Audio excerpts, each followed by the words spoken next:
Вавилондағы ең бақытты адам. Керуеннің басында Вавилон саудагерлер королі десе жарасар Шарру-нада шауып келеді.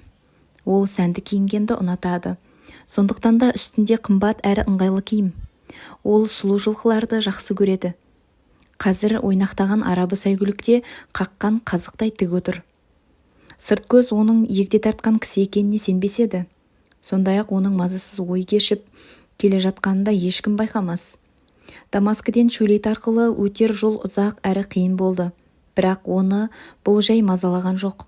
Арабтың жабайы тайпалары керуенге шабуыл жасап тонауға дайын тұрады. Бұл да оны үрейлендіре алмайды. Оның атты күзеті қандай қарақшылардан да сенімді қорғай алады. Оны Дамаскіден жанына еріп келе жатқан жас жігіттің жайы мазалайды. Ол бұрынғы серіктесі Арат-Гуланың немересі Хадан-Гула. Шарру-нада өзін Арат-Гуланың алдында өтелместей қарыздар сезінеді. Демек, серіктесінің немересіне қамқор болуға тиіс. Бірақ бұл туралы ойлаған сайын ол міндет күрделі бола түседі. Мәселе жігіттің өзінде. Жас жігіттің жүзігі мен сырғасына қарап, ол ішінен былай ойлады. Бойында әшекейге құмарлық бар. Алайда келбетінен атасы сияқты қайсар екені байқалады. Тек атасы мынадай қызыл-жасыл киімге әуес емес еді. Әкесіне тартты ма? Ол өзіне мұраға қалған байлықты шашып төгуді ғана біледі. Енді мына жігітті сол қолдан жасалған кедейшілік тырнағынан құтқару керек. Сол үшін оны осы сапарға өзі шақырды ғой. Хадан-Гула үнсіздікті бұзып сөз бастады. Сен неге ылғи өзіңді азапқа салып, шөлейтпен керуен тартасың? Неліктен өмірдің рақатын көруге құлқың жоқ? Өмірдің рақаты дейсің бе? Шарру-нада күлімсіреп қайыра сұрады. Егер менің орнымда болсаң, өмірден қалай рақат алар едің? Сендей бай болсам, ханзада сияқты ғұмыр сүргенді құп көремін. Ыстығы ми қайнатар шөлге сірә жоламаспын.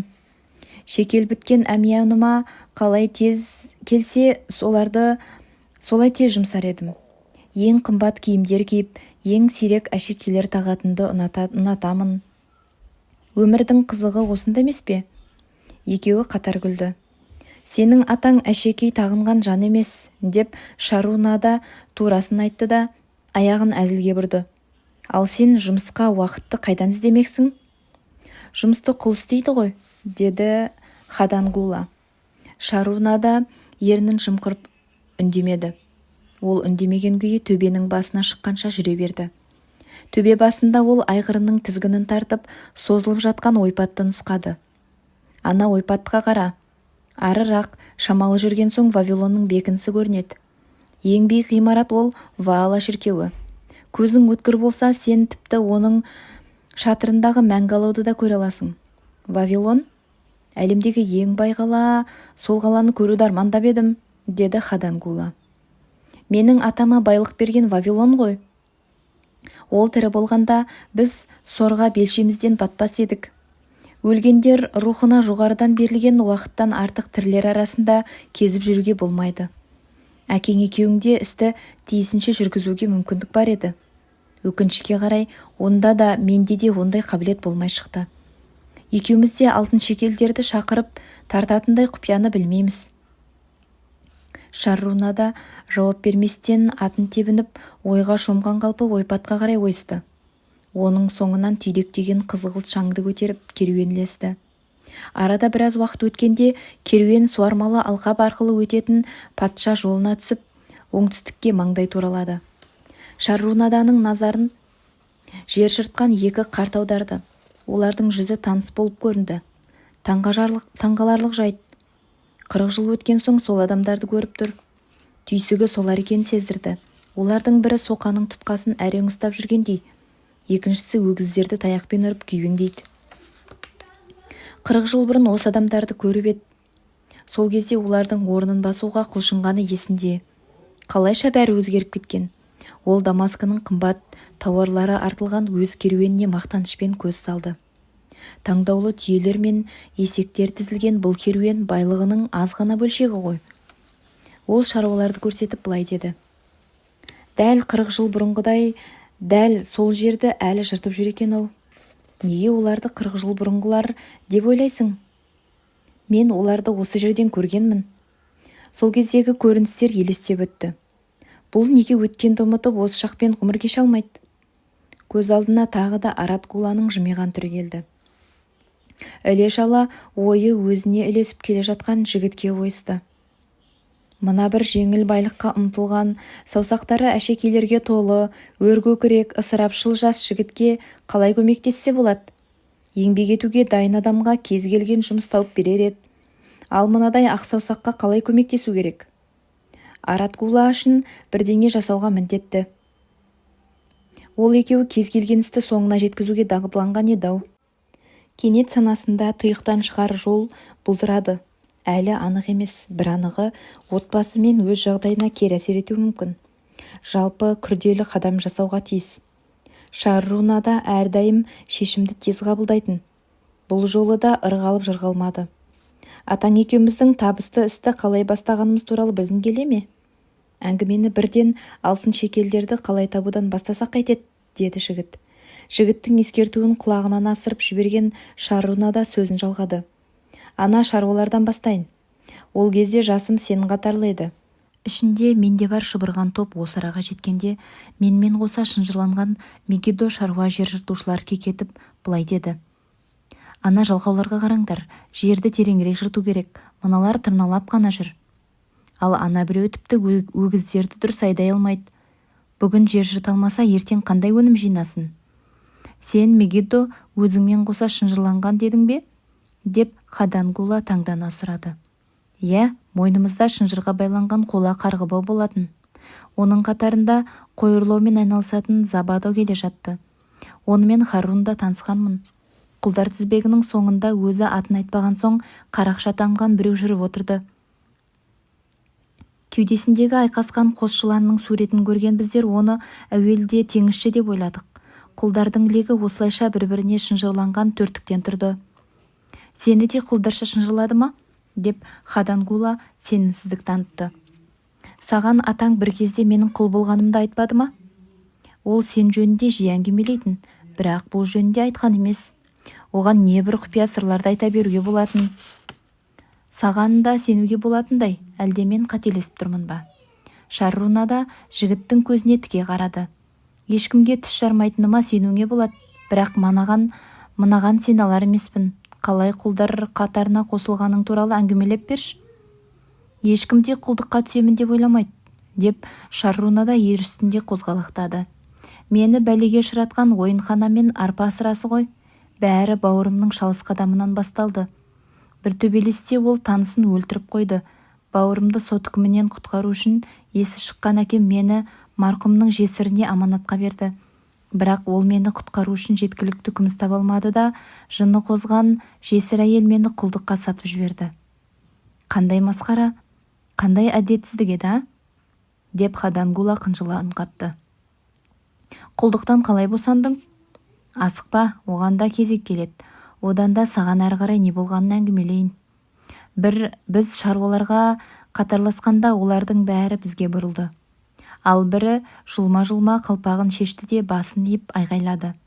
Вавилонға қош келдіңдер, патша меймандары. Патша ағзам сендерді бекіністе күтіп отыр. Кірпішпен пияз сорпа дайын тұр. Қарақшының ашуы келіп аузына түскенін айтып, аналарды балағаттады. Патшаның бекіністе күтуін қалай түсінуге болады, деп сұрадым мен. Бізді бекініске апара жатыр, онда арқаң жауыр болғанша кірпіш тасисың. Оған жеткізбей ұрып өлтіруі де мүмкін. Мені ұруға батылдар жетпес, менің көресіні көрсетемін оларға. Осы жерде Мегидо араға сөз қыстырды. Қожайынға өзің тыңдайтын әрі еңбекқор құлды сабап не керек? Еңбекқор құлдарды қожайындар жақсы көреді, оларға дұрыс қарайды. Кім барын салып жұмыс істегісі келеді? Әңгімеге Забадо араласты. Ана диқандарға қара. Олар соқа соңында босқа жүр деймісің? Басқа түскенін көрерміз. Жалқаулықпен қарын тойдыра алмайсың, деп Мегидо қарсылығын білдірді. Егер күніге тиесілі жерді жыртсаң, кез келген қожайын оны бағалар. Егер жартысын жыртсаң, жалқау болғаның. Өз басым ерінбес едім. Еңбекті жақсы көремін, қандай жұмыстан да бас тартпаймын. Еңбек ең қарапайым дос. Ол маған қажеттінің бәрінде жерді, сиырды, астықты берді. Қайда енді соның бәрі? Деп Забадо кекете сұрады. Дұрысы қулықпен бәрін алған жөн. Бәрімізді бекініске айдап апарғанда көрерсің әлі. Мен шелекпен су тасып, немесе жеңілдеу бірдеңе істермін, ал сен еңбекқорсың ғой, арқаңды кірпішке тоса бер, деді де ол қарқылдап күлді. Сол түні менің жаным түршікті. Ұйқым келмеді. Жұрт ұйқыға бас қойғанда мен Годозо қарауылға бардым. Ол әмияныңмен бірге өзіңді бауыздап кете берер қаншер арабтардың бірінен еді. Годозо, айтшы, деп сыбырладым. Вавилонға жеткенде бізді бекініс құрылысына жібере ме? Мен қайдан білейін? Деді сабырлы қалыппен. Неге түсінбейсің? Дедім жалынышты түрмен. Мен жаспын. Дұрыс өмір сүргім келеді. Жұмыстан зорығып немесе тепкінің астында өлгім келмейді. Қайырымды қожайынның қолына түсу мүмкіндігі бар ма? Мен саған бірдеңе айтайын, деді ол сыбырлап. Сен жақсы жігітсің. Годозоны азапқа салған жоқсың. Шамасы алдымен біз құл базарға баратын шығармыз. Жақсылап тыңдап ал. Алармандар келгенде сен өзіңнің жақсы жұмыскер екеніңді, қайырымды қожайынға қызмет етуді қалайтыныңды айта бер. Қайткенде де өзіңді сатып алуына қам жаса. Егер ешкім сатып алмаса, келесі күні кірпіш тасуға шығасың. Ол өте ауыр жұмыс. Ол жөніне кеткенде мен жылы құмға шалқамнан жата кетіп жұлдыздарға қарадым да ертеңгі жұмыс туралы ойға баттым. Мегиддоның айтқаны есіме түсті. Еңбекпен оның ең жақын досы болса, ол маған да дос болар ма екен? Сол кезде мына жағдайдан құтқаратын болса, еңбекті жан дос етуге даяр едім. Мегиддо оянған кезде онымен түнгі хабарды сыбырлап бөлістім де біз үшін үміт сәулесі жылт еткендей болды. Вавилонға қарай жүріп отырып, кешке қарай бекініске жеттік.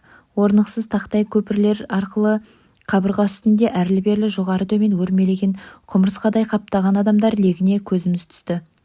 Жақындай келе, әлгі адамдардың жұмысын көріп, ұнжырғамыз түсті. Біреулер бекініс айналасынан шұқыр қазып балшық елесе, басқалары иленген балшықтан қалыппен кірпіш құюда. Құлдардың негізгі бөлігі дайын кірпішті ауыр себеттермен бекіністің ең үстіндегі тасқалаушыларға тасып жүр. Бақылаушылар икемсіз құлдарға айқай салып, жұмыс қарқынын бәсеңдеткендердің арқасында өгіз терісінен өрілген қамшын ойнатты. Ауыр жұмысқа шыдамай тәлтіректеп барып зорғып құлағандарды да көріп келеміз. Қамшылаудан кейін орындарынан тұрмай қалғандарды былай сырып өлуге қалдырады екен. Өлгендерін төмендегі өлексе толы жол жиегіне апарып лақтырып жатыр. Бұл масқара көрініс тұла бойымды түршіктірді. Құл базарда өтпей қалсам мені не күтіп тұрған енді белгілі болды. Годозоның айтқаны рас болып шықты. Бізді қала қақпасынан өткізіп құлдар түрмесіне апарды да, келесі күні біз құл базардың ішінде тұрдық. Көпшілігі қорқыныштан қалшылдап алға баспады. Оларды тек қана бақылаушылардың дойыры ғана алға бастырып, саудагерлер көріп бағалау үшін жағдай туғызды. Мегиддо екеуміз өзімізге жақын келген әр аларманмен тілдесуге тырыстық. Құл сатушы патша күзетінің сарбаздарын ертіп келіп қарақшыны беріп, олар оны шынжырлаған еді. Ал ол қарсыласып бақты да есесіне аяусыз таяқ жеді. Қарақшыны алып кеткенде оған қатты жаным ашыды. Мегиддо көп ұзамай қоштасатынымызды сезді. Алармандар жоқ кезде ол еңбектен қашпауды айтып мені үгіттеумен болды. Біреулер жұмысты жек көреді, жұмыс олар үшін дұшпаннан да жаман. Оны керісінше дос ретінде жақсы көру керек. Ауыр жұмыстың өз жемісі бар. Өзіңе әдемі үй салғанда бөренелердің ауырлығы кедергі ме, сылақ үшін лай әзірлеуге де суды алыстан тасуға тура келеді. Егер қайырымды қожайын тап келсе, айналайын, оған барыңды салып қызмет етемін деп маған уәде бер. Оған атқарған ісіңнің бәрі жақпауы мүмкін.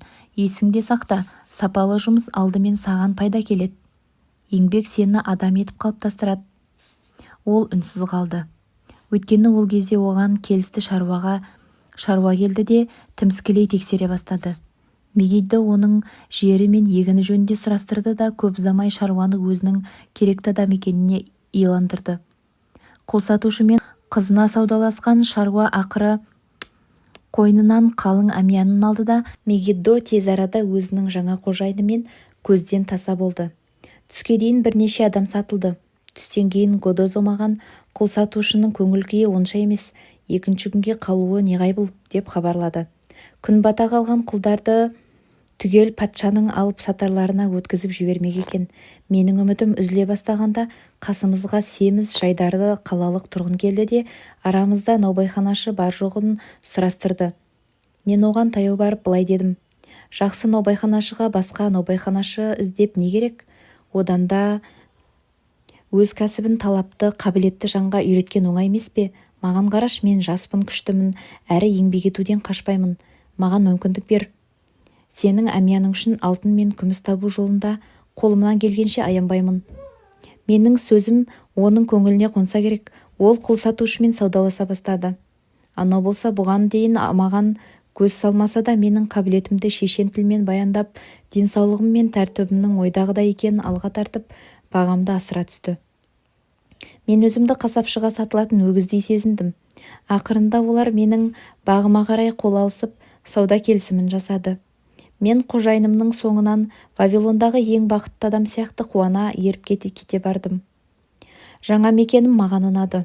Қожайыным Нананайт маған ауладағы қол диірменмен ұн тартуды, пешке отты қалай жағуды, бал қатқан бәліш үшін күнжіт дәнін үгуді үйретті.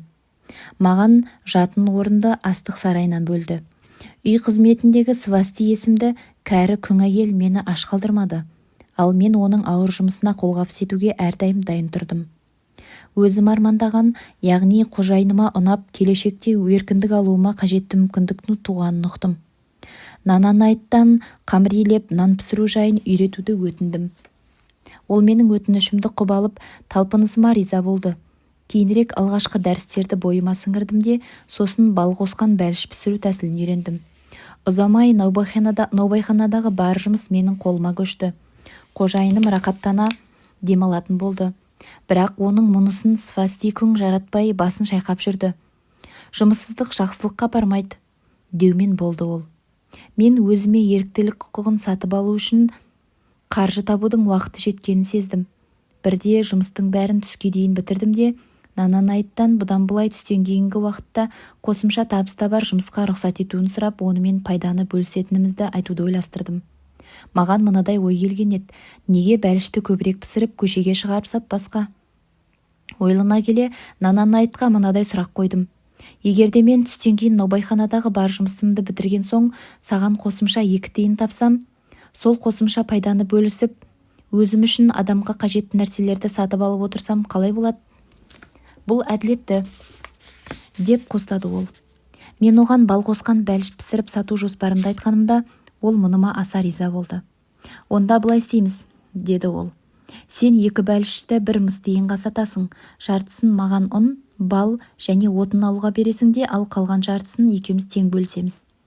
Мен мұндай жомарттыққа әрине қуандым, өйткені табыстың бір ширегін өзіме қалдыратын мүмкіндікке иемін.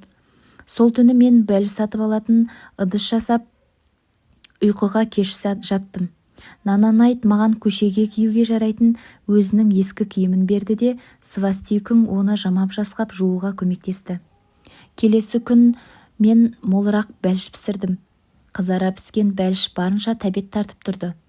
Мен өз тауарымды өткізу үшін көше кезумен болдым. Басында бәлішке ешкім де назар салмады. Мен тіпті мазасыздана бастадым. Алайда кешке қарай жұрт ашықса керек, бәлішті жарса сатып алып, ыдысым босап қалды. Нананайт менің жетістігіме риза болып, сол бойда үлесімді қолыма санап берді. Өз ақшамның пайда болғанына қатты қуандым. Мегиддоның жақсы жұмыс істеген құлдың еңбегі қожайын көзінен таса болмайды дегені дұрыс екен. Сол түні менің көңілім алабұртып, әрең көз іліндірдім. Мен 1 жылда қанша қаржы табатынымды және құлдықтан құтылуға қанша жыл керектігін есептеуге тырыстым. Күн сайын бәліш сата жүріп, мен өзіме тұрақты сатып алушылар қалыптастырдым. Солардың бірі сенің атаң Арат Гула болатын. Ол қаланы аралап жүріп кілем сататын. Оның кілем артылған есегін қарағұл жетектеп жүретінді. Әдетте ол бәліштің өзіне 2-ін, құлына 2-ін алатында, жеп болғанша менімен әңгімелесетін еді. Bir күні ол менің есімнен шықпайтындай сөз айтты. Сенің пісірген бәлішің маған ұнайды қарағым. Оны сата білетінің де көңілімнен шығады. Бұл қабілетің сені міндетті түрде құлдықтан құтқарады. ірі қалада құл болып туысқаны мен достарынан айырылған және өзінің бейшара жағдайынан құтылуға асыққан мен байғұсқа бұл сөздің қалайша рух бергенін білсең ғой. Бірнеше ай бойы мен әмияныма мыс тиын толтырумен болдым. Ол кәдімгідей салмақтанып, көңілімді толғайтты. Мегидо айтқандай, еңбек шынында да менің нағыз досым айналды. Мен бақытты едім, бірақ Свастидің уайымы қалыңдай берді. Қожайын көп ақшасын ойынға жұмсайды. Мен ол үшін қорқамын. Бір күні көшеде Мегидо досымды кездестіріп қатты қуандым. 3 есекке артылған көкөністі базарға алып келген бет екен. Менде бәрі керемет, деді ол. Жұмысым көңілінен шыққан соң, қожайын мені құлдарға бақылаушы етті. Көрдің ғой, тіпті базарда сауда жасауды да маған сеніп тапсырады. Жуырда отбасымды осында алдырмақшы. Жұмыс уайымды ұмыттырды. Ал күндердің күнінде маған ол қайтадан еркін адам болуыма және өзіме тиесілі шаруашылық сатып алуыма да жәрдем етеді. Уақыт өтіп жатты, бір байқағаным, Нананайт менің келгенімді асыға күтіп отыратын болды. Ол табысты сыпырып алып, тиынды құныға санайтын әдет тапты. Енді ол менен алыс базарға барып, бұрынғыдан да көп бәліш сатуды талап етті. Маған қаланың қақпасынан жиі шығып, қабырға тұрғызып жатқан құлдарды бақылаушыларға тауарымды сатуға тура келді. Мен сол бір масқара көріністі көргім келмесе де, бақылаушылар бәліш алуға құмар болған соң, амалсыз сонда баратын едім. Бірде себеттеріне кірпіштің толуын күтіп еріліп тұрған құлдар арасынан Забадоны байқадым. Ол қатты жүдепті, екі иығы салбырап кеткен. Ал арқасы таяқтаудан жара мен тыртыққа толыпты. Мен оны аяп кеттім де оған бір бәліш ұсынып едім. Ол ашыққан жыртқыштай жұлып алды да бірақ асады. Көзіндегі тойымсыздықты көрдім де, ыдысыма жармаспай тұрғанда одан алыс кеттім. Сен неге сонша құлшына еңбектенесің? Деп сұрады бір күні менен Аратгула. Есіңде ме, Хадангула? Сол сұрақты сен де бүгін маған қойғансың. Мен оған бір кезде Мегидодан естігенімді айтып, еңбектің маған нағыз дос екенін жеткіздім. Құлдықтан босаған соң не істемекшісің? Деп сұрады ол. Саудагер болатын шығармын. Сонда ол маған сырт көз сенбейтіндей шын сырын ашты. Сен менің де қожайынмен үлес бөлісіп жүрген құл екенімді білесің бе? Тоқта. Хадангула ызадан көздері от шашып, оның сөзін бөліп жіберді. Атамның абыройын төгетін бұндай өтірікті тыңдағым келмейді. Ол құл болған емес. Мен оны тауқыметтен құтылып, Дамаскының ең қадірлі адамдарының біріне айналған үшін құрметтедім, деп Шарруна да қабақ шытпастан сөзін жалғады. Сен сол қадірлі кісінің немересі Қайғамырдан жаралғансың. Сен шындықпен бетпе-бет келердей мықтысың ба? Немесе жалған қиялдың тұтқынында болуды қалайсың ба? Хадангула бойын тіктеді. Оның дауысы дірілдеп шықты. Менің атамды бәрі де жақсы көретін. Оның жасаған қайырымдысында есеп жоқ. Ашаршылық болғанда алтынына Мысырдан астық сатып алынып, соның керуені аш халыққа тарату үшін астықты Дамаскіге жеткізді емес пе? Сен оны Вавилонда бейшара құл болды дейсің. Ол Вавилонда құл болып қалған жоқ қой. Құлдық кісенін сындырып кетті. Өзінің мықтылығы арқасында Дамаскідегі сый-құрметке лайық адамдар қатарына қосылып, құдайлар оның өткенін ұмыттырып, құрмет пен абыройға бөледі ғой, деп Шарруна да жауап қайырып, сөзін әрі қарай жалғады. Аратгула маған өзінің құл екенін айтып, бостандыққа ұмтылып жүргенін жеткізді. Бұл үшін өзінде қанша ақша жеткілікті екенін, бірақ оны әрі қарай не істеу керектігі ойландыратынын да жасырмады. Өткен ұзақ уақыттан бері оның ісі кері кете бастапты. Енді ол өз қожайынның қамқорлығынан айырыламын ба деп қорқады екен. Мен оның батыл шешім қабылдай алмағанына сын айттым. Дүние шеті сенің қожайыныңа тіреліп тұрған жоқ. Өзіңді ерікті жандай сезініп, ерікті адамдай әрекет ет. Өзіңе не керек, әуелі осыны анықтап ал. Содан соң мақсатыңа қол жеткізуге барыңды сал. Ол менің шындықты тура айтып, намысын қайрағаныма алғысын білдірді де өз жөніне кетті. Бірде қала сыртына тағы шыққанымда, онда жиналған көп адамдарды көрдім. Сұрастырсам, біреуі естімеп пе едің, қарауылдың бірін өлтіріп қашып кеткен құлды ұстады. Бүгін оны өлгенше сыбайды. Тіпті патшаның өзі келеді екен. Қолымдағы бәліш толы ыдысыммен қалың топты жарып өте алмайтынымды біліп, салынып біте қоймаған қабырғаға шықтым. Ол жерден маған тіпті алтын күймемен келген Навуходоносор патшаның өзін көру сәті түсті. Бұған дейін мен мынадай ұлылықпен көзге ұрып тұрған байлықты көрмеген едім. Байғұс құлдың шыңғырғанын естідім де оны қалай өлтіргенін де көре алмадым. Бұған дейін мен адамның соншалықты жапа шегуіне неге жол берілетінін ұқпай келген екем. Бірақ патшаның өзіне жақын жандармен емен-жарқын жүздесіп әзілдескенін байқап, оның жүрегі соншалықты қатал екеніне және бекіністі салып жатқан құлдарға деген қаныпезерлікке патшаның өзі жол беріп отырғанына көзім жетті. Құлдың жаны шыққанда оның мүрдесін аяғынан бағанаға іліп жұрт назарына қойды. Жұрт ыдырап сиреген кезде кеудесінен қос жыланның бейнесін көріп қарақшыны таныдым. Араткуламен келесі жолы кездескенімде ол тіпті басқа адам боп көрінді. Ол мені көре сала қуанышты жүзбен жарқын сәлемдесті де сөйлей берді. Саған таныс ана бір құл еркіндік алыпты. Сенің сөздерің айнымай дәл келді.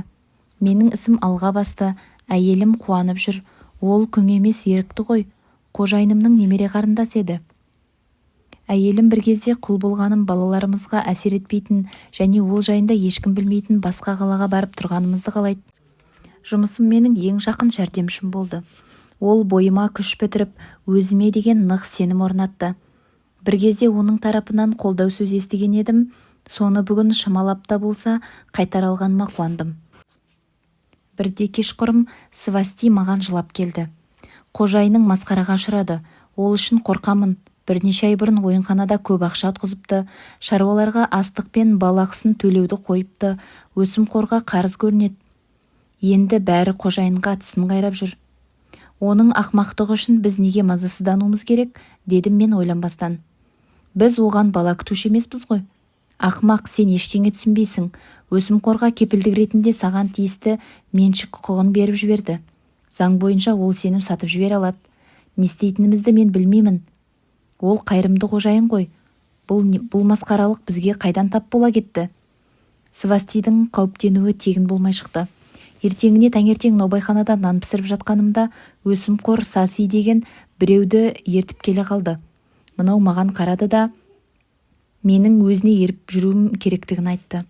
Өсімқор менің қожайынымды күтпестен Свастиге мені алып кететіндігін ескертті. Содан соң наубайханадағы жұмысымды бітіруіме мұрша бермей бір жаққа алды да кетті. Үстімдегі киім мен әмиянымнан басқа ештеңе алғаным жоқ. Менің арманым мен үмітімнің құйын тигендей ұйқы тұйқысы шықты. Тағы да ойынхана мен арпа сырасы бақытсыздыққа ұшыратты. Саси топаста дөкір біреу болып шықты. Ол мені көше бойлап ертіп келе жатқанда нанан айтты, жақсы жұмыс істегенімді айтып, енді оған да солай сенімді еңбек ететінімді жеткіздім. Оның жауабы мені есеңгіретіп жіберді. Маған да, менің қожайыныма да ондай жұмыстың қажеті жоқ. Патша мені үлкен су арнасының құрылысына жібер депті. Сондықтан қожайын маған көбірек құл сатып алып, жұмысты тезірек бітіруді бұйырды. Сондай үлкен құрылысты қалайша тез бітіруді білмей басым қатып жүр. Шөлейт даланы бір ағашсыз елестетші. Айнала тола сирек өскен бұталар ғана. Күннің ыстықтығы сондай, құтыдағы судың өзі қайнап кетеді. Енді оны ішу мүмкін емес. Бозала таңнан қара кешке дейін терең ордан ауыр себетпен жоғары қарай құм тасыған адамдар тізбегін көзіңе елестетіп көр. Тамақты бізге шошқа құйғандай етіп ортақ үлкен астаумен берді. Күннен қорғанарға бастырма жоқ, астымызға төсер сабан да болмады. Мен осындай жағдайға тап болдым. Әмиянымды көзден қалтарыс жерге жасырып көміп тастадым. Бірақ оны қайта-қайта қазып алатын жағдай туа ма жоқ па білмедім. Алғашқыда жұмысқа барымды да салдым. Бірақ ай артынан ай өте келе менің жігерім мұқала бастады. Безгек ауруына шалдықтым. Тәбетім болмай, шөкімдей қой еті мен аздаған көкөністі талғажау еттім. Түн болса ұйқы қашып дөңбекшіп шығамын. Мен енді Забадоның қолынан келгенше жұмыстан жалтаруға тырысатын әдетін дұрыс әдет деп ойлай бастадым. Бірақ біздің соңғы кездескеніміз есіме түсіп, ол ойымның бұрыстығын түсіндім. Жаудың аты жау, реті келсе оны өлтіру керек деп есептеймін. Қарақшыны да есіме аламын. Оған ақ өлім бұйырмады. Демек, оның пікірі де бір жақты екен дағы. Кейде Мегиддоны есіме аламын. Оның қолдары ауыр жұмыстан күс-күс болып жарылып кеткен, бірақ оның жүрегі тыныш еді. Жүзі қуаныштан балбұл жанады. Шамасы ең үздік жоспар соныкі болса керек. Бірақ жұмыс неге бақ пен қуаныш сыйламайды? Неліктен өз жоспарым мен мақсаттарымды ұмытып, соңғы демім біткенше жұмыс істеуіме тура келеді? Бұл сауалдарға менде жауап болмады. Жаным жай таппай әр сәр күй кештім. Бірнеше күннен соң бойдағы күшім сарқылуға айналып, мазалаған сұрақтарға жауап таппай жүргенімде Саси мені шақыртты. Бұрынғы қожайыным мені Вавилонға шақ қайтаруды өтініпті. Мен әмиянымды қазып алдым да, үстіме қалған құтқан киімімді іле салып, жолға түстім. Жол бойы мені әрі-бері қаңбақша домалатқан құйын тағдырым туралы ой мазалады. Менің өмірім қарап отырсам, туған қалам Харрунда айтылатын әннің сөзін еске түсіреді екен. Адамды құйын үйірер, құмдауыл айдар алысқа. Жол таппай байғұс күйінер, қол жетпей мақсат табысқа. Күнәсіз болсам да, неліктен күнәһардың жазасын тартып, тағдыр тәлкегіне түсемін? Алдымда тағы да қандай бақытсыздық пен тоқмет күтіп тұр екен? Бұрынғы қожайынның үйіне жеткенде мені күтіп тұрған Арат Гуланы көргендегі таңданысымды айтып жеткізе алмаспын. Ол менің түйеден түсуіме көмектесіп, жоғалған бауырын тапқандай құшақ жая ұмтылды. Біз жолға шықтық. Мен құлға тән әдеппен одан қалыңқырап жүруге икемделіп едім, оған ыңғай танытпады. Ол мені құшақтап былай деді: «Сені іздеп шарқ ұрдым. Үмітім үзіле бастағанда Свастиді кезіктірдім. Ол өсімқор туралы айтты да, мен оған бардым. Ол жаңа қожайынына сілтеді. Онымен ұзақ саудаластым. Ақыры ол сен үшін қымбат ақы төлеттірді. Бірақ сен оған тұрасың. Өйткені сенің пәлсапаң маған сәттілік әкелді». Бұл пәлсапа иесі Мегиддо деп сөзін бөлдім. «Екеуіңе ортақ, екеуіңе де рахмет. Қазір біз Дамаскіге барамыз. Маған серіктес болғаныңды қалаймын. Сен қазірден бастап еріктісің». Осылай деді де ол қойнынан састақтаны шығарды. Онда өзінің мені сатып алған туралы жазылған екен. Ол тақтаны төбесінен асыра көтерді де құлаштап лақтырды. Тасқа соғылған тақтаның быт-шыты шықты. Ол сонда да қоймай, аяғымен таптап ұнтақтап жүр. Менің көзіме алғыстың жасы үйірілді. Осы сәтте Вавилондағы ең бақытты адам екенімді ұқтым. Ең бір ауыр кезде де еңбек менің ең жақын досым болып қалды. Жұмысқа деген құлшынысым бекініс құрылысына сатылған құлға тән тағдырдан құтқарды.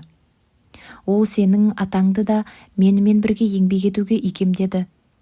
Менің атама алтын шекелдерге барар жолды ашқан құпия кілт дегенің жұмыс болғаны ма? Деп сұрады Хадангула. Мен оны алғаш кездестіргенімде онда басқа кілт болған емес, деп жауап берді Шаррунада. Сенің атаң еңбекқор болатын. Мен бір нәрсені ұққандаймын. Хадангула ойлана тіл қатты. Еңбексүйгіштігі оған адал достарды кезіктіріп, табысқа жол ашты. Ол еңбегінің арқасында Дамаскідегі абыройлы адамға айналды. Еңбек оны мұратына жеткізді. Мен жұмысты тек қана құлдардың сыбағасы деп ойлап келдім. Өмірде рақаттың түрі көп, деді Шаррунада. Олардың әрқайсының өз сәті бар. Жұмыс тек қана құлдардың сыбағасы емес, мен соған қуанамын. Егер солай болғанда, мен ең үлкен рақаттан құр қалар едім. Өмірде маған ұнайтын нәрсе көп, бірақ бәрінен жұмыс артық. Шаррунада мен Хадангула Вавилон қабырғасын жағалап, оның шомбал қола қақпасына қарай беттеді. Олар жақындағанда күзетшілер орындарынан ұшып тұрып, құрметті меймандарға сәлем берді. Шаррунада ат үстінде тіптік отырған қалпы шұбатылған ұзын керуенді қақпадан өткізіп, содан соң өзі де көшеге түсті. Менің әрқашан атама ұқсағым келетін, деді Хадангула ішкі сырын ашып. Бірақ оның қандай болғанын бұрын білген емес едім. Менің көзімді аштың, енді оны білемін және бұрынғыдан да жақсы көремін. Менің оған қатты ұқсағым келеді. Сәттілікке жеткізетін нағыз кілтті бергенің үшін саған оның ақысын ешқашан өтей алмаспын. Мен енді оны ылғи да пайдаға асыратын боламын. Менің істі бастауым бәлкім атамның алғашқы қадамындай елеусіз болар.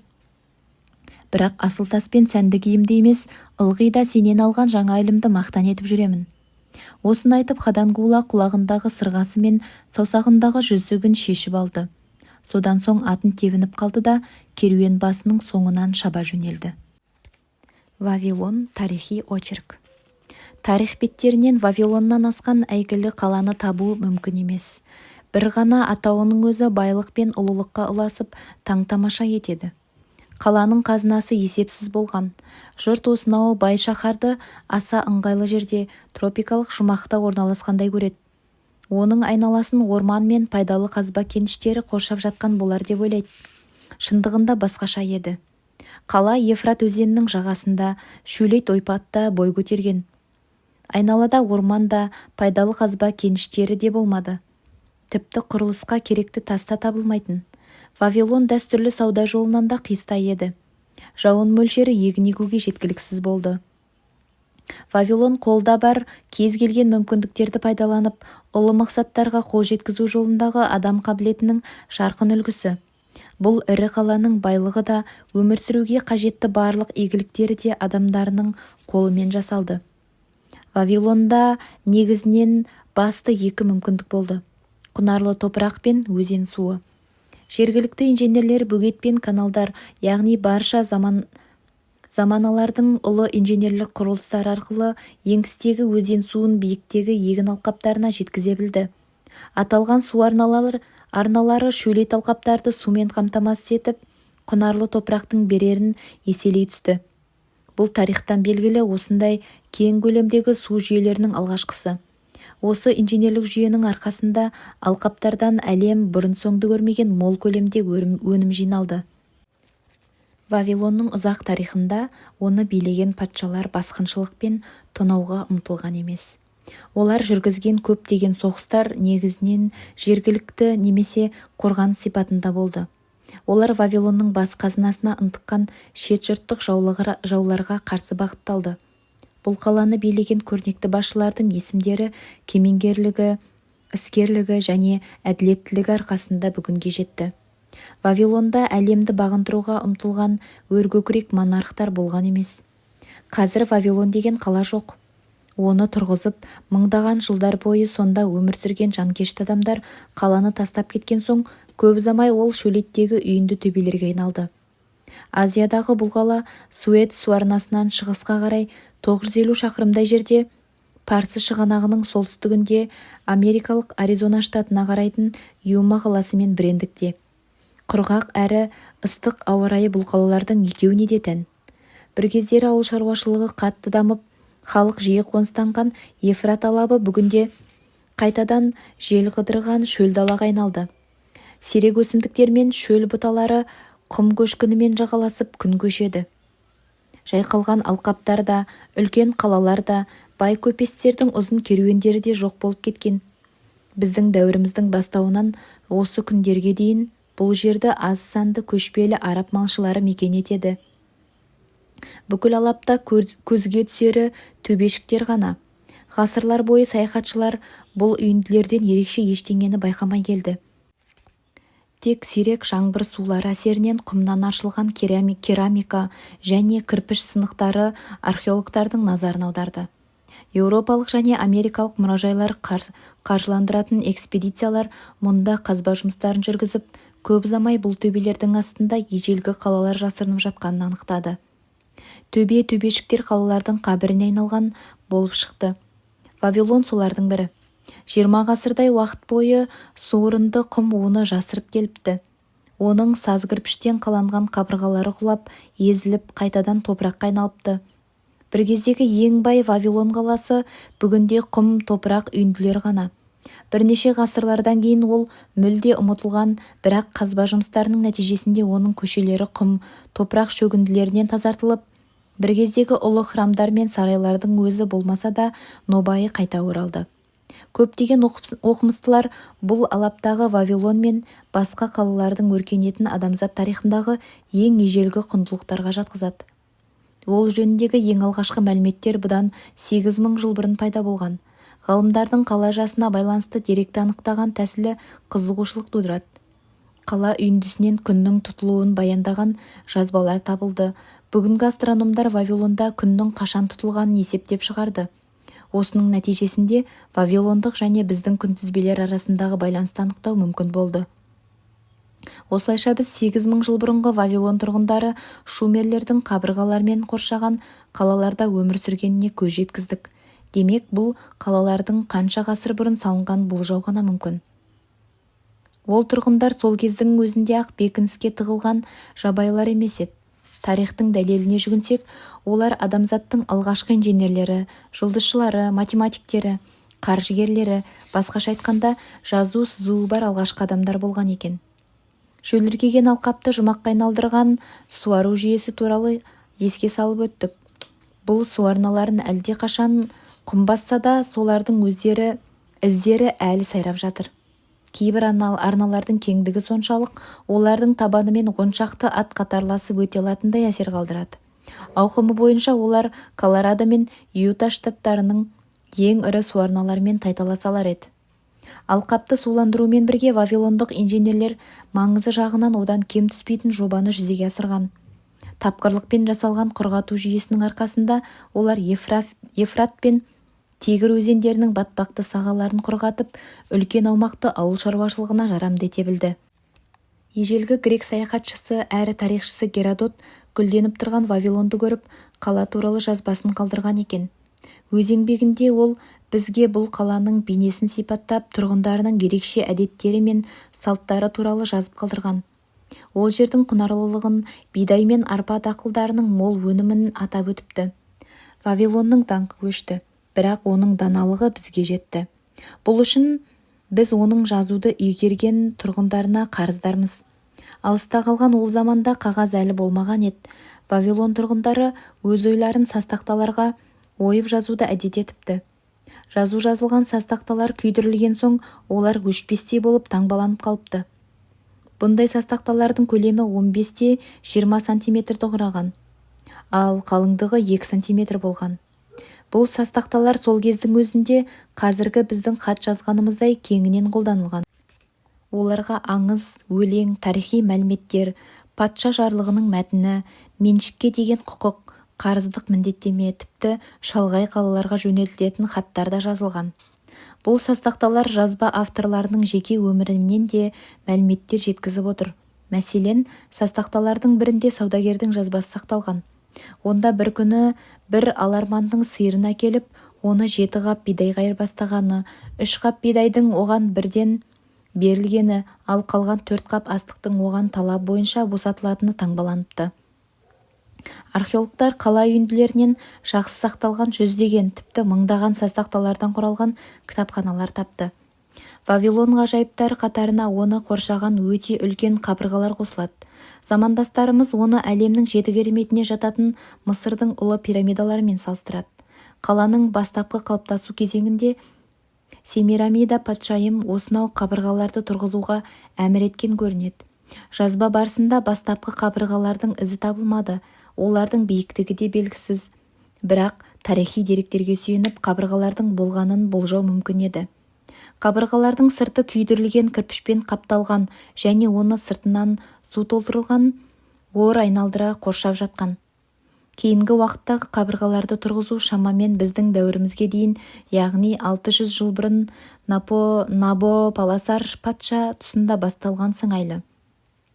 Құрылыстың ауқымдығы сондай, патша құрылыстың біткенін көрмей дүниеден өтіпті. Құрылысты аяқтау оның ұлы Навуходоносордың еншісіне бұйырыпты.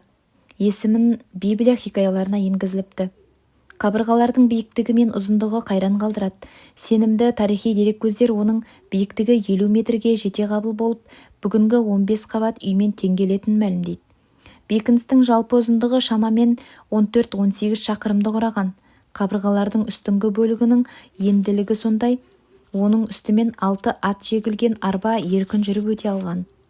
Осы бір алып құрылыстан бүгінде іргетас пен ордың үзіктері ғана қалған. Бекіністің құлауына табиғат апатына қоса қабырға кірпіштерінің бұзып алып пайдаланған арабтар да үлес қосты. Вавилон бекінісі сол дәуірдегі талай басқыншылардың шабуылдарын бастан өткерді. Талай патшалар Вавилонды басып алуға ұмтылды, бірақ олай ете алмады. Оған шабуылдаған әскердің санын шамалауға ғана болар. Тарихшылардың айтуынша 100 мың атты, 25 мың жауынгерлік арбалы, әрбірінде 1000 адамы бар 1200 жаяу әскер қарсы шыққан. Соғысқа дайындық, яғни әскери қару-жарақ пен шабуыл жолдарына қойма салу жұмыстары көбіне 2 жылдан 3 жылға дейінгі мерзімді қамтыған. Вавилон көп жағдайда қазіргі қалаларға ұқсаған. Онда көшелер мен дүкендер болды. Сатушылар тұрғын аудандарды аралап жүріп сауда жасайтын. Абыздар болса өз ғибадаттарын зәулім шіркеулерде атқарады. Қаланың нақ ортасында ішкі қабырғамен қоршалған патша сарайы орналасты. Оның қабырғасы сыртқы бекіністен де биік болыпты. Вавилондықтар аса шебер суретші және қолөнерші болған. Олар мүсіндер жасап, суреттер салды, мата тоқып, алтын бұйымдар, темірден қару-жарақ және шаруашылық құралдарын шығарды. Зергерлер көздің жауын алардай әшекейлер жасады. Бай қалалықтардың қабірлерінен табылған олардың бірқатары бүгінде әлемнің жетекші мұражайларында көрсетілуде. Адамзаттың қалған бөлігі ағашты тасбалтамен соққылап жатқан аң аулап, күн көріп, найзамен жебелеріне шақпақ тас байлап, соғысып жүрген замандарда вавилондықтар темір балта тұтынып, найза мен жебелеріне темірді пайдаланды. Вавилондықтар сауатты қаржыгер және саудагер болды. Белгілі болғандай, олар айырбас құралы ретінде ақшаны бірінші болып ойлап шығарып, сондай-ақ қарыздық кепілхат пен меншік құқығына бекіткен құжаттың алғашқы нұсқаларын дүниеге келтірген. Вавилонды біздің дәуірімізге дейін 540 жылдан басқа уақытта ешкім жеңе алмаған екен. Тіпті жеңілген күнде де оның бекінісі бұзылмаған күйі қалып отырған. Қаланың күйреуі де ерекше. Сол кездегі әйгілі басқыншы парсының Кир патшасы қалаға шабуылдайды.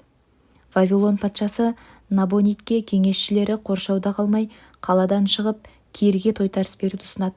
Бірақ Вавилон әскері жеңіліс тауып, шегінуге мәжбүр болады. Кир әскері ашық тұрған қақпа арқылы қалаға емін-еркін басып кіреді. Осы кезден бастап Вавилонның қуаты мен абырой беделі үнемі құлдырай береді де, бірнеше жүз жылдан соң қала қаңырап бос қалып, билік жел мен құмның құзырына беріледі. Вавилон сол керуден соң еш уақытта қайта қалпына келген емес. Бірақ ол біздің өркениетімізге көп нәрсе беріп кетті. Аяусыз уақыт зәулім қабырғалар мен сарайларды жермен жексен етті. Бірақ Вавилонның даналығы ғасырдан ғасырға өтіп жасай берді. Автор және оның кітабы туралы. Джордж Самуэль Клейсон 1874 жылдың 7 қарашасында Луизиананың Миссури штатында дүниеге келген. Небраска қаласының университетінде оқыған және Испания мен Америка арасындағы соғыс кезінде Америка құрама штаттары армиясының сапында әскери борышын өтеді. Кітап баспасы саласында еңбек жолын бастаған ол Денверде ақш пен Канаданың бірінші жол атласын шығарған картографиялық баспаның негізін қалады. 1926 жылы ежелгі Вавилонның аңыздар желісін пайдалана отырып, жазылған үнем мен қаржылық табыс туралы очерктер сериясының алғашқы топтамасын жариялады. Бұл шығармалар банктер мен сақтандыру компаниялары арасында кеңінен тарады. Оларды миллиондаған адамдар оқыды. Ең бай адамның ең ежелгі құпиясы баю жолдары атты тәмсіл баяны кең танылды. Қолыңыздағы кітап сол тәмсілдің атымен аталып отыр. Вавилон тәмсілдері экономикалық әдебиеттің қазіргі заманғы классикасына айналды. Болашақ біздің алдымызда іске аспаған ойларымыз бен орындалмаған тілектерімізді алысқа апаратын жол іспетті созылып жатыр. Өзіміздің барлық армандарымызды орындау үшін біз міндетті түрде ақша мәселесінде табысқа жетуіміз керек. Осы кітапта ұсынылған қаржылық қағидаттардың көмегімен сіз өз өміріңізді неғұрлым мәндірек және бақыттырақ ете аласыз. Ал ондай күн сіздің әмияныңыз толы болғанда ғана тууы мүмкін. Бұл қаржылық қағидаттар әмбебап және өзгермейді.